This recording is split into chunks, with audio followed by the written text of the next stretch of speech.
Maslak যার যার দিন ইসলাম। আমি বড় আনন্দ পেয়েছি, হেফাজতের বর্তমান আমি আল্লামা মহিবুল্লাহ বাবুল তিনিও বলেছেন সুন্নি আর কওমির মধ্যে খুব একটা পার্থক্য নাই, ঈমান ও আকীদার ক্ষেত্রে তারা একই রকম বিশ্বাস রাখে। এদেরকে এক হতে হবে কাফের, মুশরিক, বেঈমান আর নাস্তিক রামবামদের বিরুদ্ধে। আমি যে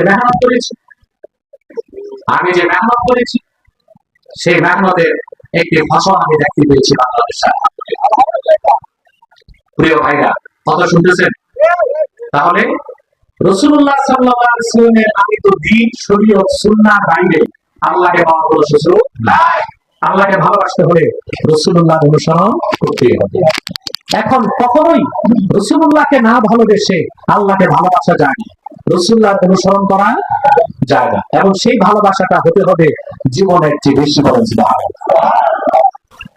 যতক্ষণ পর্যন্ত কোনো মানুষ ঈমান আনবে, ঈমান আনার পরে আল্লাহ তার হাবিবের ভালোবাসা জীবনের চেয়ে বেশি না হবে, ততক্ষণ পর্যন্ত সেই ব্যক্তিকে আল্লাহ রাব্বুল আলামিন খাঁটি মুমিন হিসেবে স্বীকৃতি দিবেন না।